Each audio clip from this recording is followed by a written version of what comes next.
इस बात से तो वाकिफ ही होंगे कि द्रौपदी महाभारत के प्रमुख पात्रों में से एक थी। ज्यादातर लोग द्रौपदी को पांचाली के नाम से भी जानते हैं, यानी 5 पांडवों की पत्नी के रूप में भी जानते हैं। द्रौपदी ने हमेशा मुसीबतों के समय में भगवान कृष्ण को पुकारा था और भगवान ने उसका साथ भी दिया था। महाभारत की कथाओं के मुताबिक द्रौपदी राजा द्रुपद की पुत्री थी। महाभारत के मुख्य किरदारों में से एक थी पांडवों की पत्नी द्रौपदी, जो अग्नि से जन्मी थी। इन्हीं के अपमान का बदला लेने के लिए महाभारत युद्ध हुआ, जिसमें पांडवों को विजय प्राप्त हुई। द्रौपदी को अपने जीवन में कई बार अपमान और कष्टों का सामना करना पड़ा। कहा जाता है कि उनके दुख से भरे इस जीवन की कामना खुद उनके पिता द्रुपद ने की थी। तो चलिए आज हम आपको इससे जुड़ी कथा के बारे में बताते हैं। जब पांडव तथा कौरव राजकुमारों की शिक्षा पूर्ण हो गई तो उन्होंने द्रोणाचार्य को गुरु दक्षिणा देना चाहा।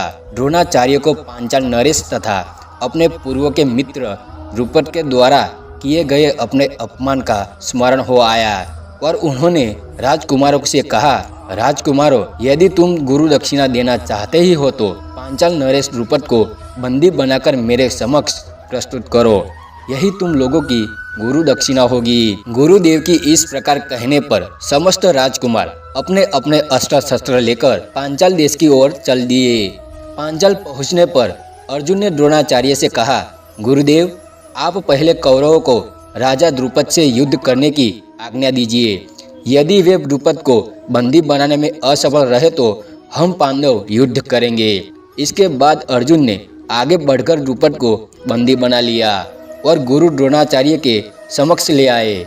इसके बाद अर्जुन ने उनके आधे राज्य को जीतकर ऋषि द्रोण को दे दिया था, जिस कारण उनके अंदर बदले की आग सुलग रही थी। द्रोण ने पुत्र प्राप्ति की इच्छा से एक बड़े यज्ञ का आयोजन किया। इस यज्ञ से उन्हें पुत्र की प्राप्ति हुई, लेकिन इसी यज्ञ से द्रुपद को एक पुत्री की भी प्राप्ति होनी थी, पर द्रुपद अपने लिए पुत्री नहीं चाहता था, इसलिए उसने यज्ञ में आहुति देने से मना कर दिया। लेकिन देवताओं की हट के कारण वह यज्ञ अधूरा छोड़कर नहीं जा पाया। क्रोधित होकर द्रुपद अपनी पुत्री के लिए देवताओं से जीवन भर के दुख मांग लेता है। द्रुपद यज्ञ की अग्नि में एक एक करके सभी चीजों की आहुति देता है। साथ साथ वे अपनी पुत्री के लिए कष्ट मांगता चला जाता है।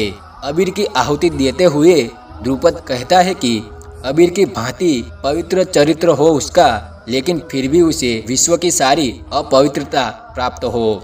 फिर धान की आहुति देते हुए द्रुपद कहता है कि धान की भांति सबको बल दे सके ऐसी शक्ति हो उसके हृदय में, लेकिन ऐसे प्रसंग उसे मिलते रहे जीवन भर निर्बल बना दे। गुलाल कभी अपना रंग नहीं बदलता ऐसा सूर्य हो उसका। कुमकुम की भांति मेरी पुत्री विश्व में सबसे सुंदर हो और जो दूसरों को भी सुंदर दिखा सके। पुष्प जब कुचल जाता है तो खुशबू देता है। मांगता हूँ मैं उस कन्या के साथ बार बार अन्याय हो और फिर भी वो न्याय की सुगंध फैलाती रहे। फिर इसी यज्ञ से जन्मी यज्ञसेनी द्रौपदी। हालांकि बाद में ये द्रुपद की चहेती संतान भी बनी, लेकिन इन्हें जीवन में कई कष्टों का सामना करना पड़ा। तो दोस्तों, ऐसी कहानियाँ सुनने के लिए मेरी चैनल कहानियाँ इन हिंदी को सब्सक्राइब जरूर कर देना।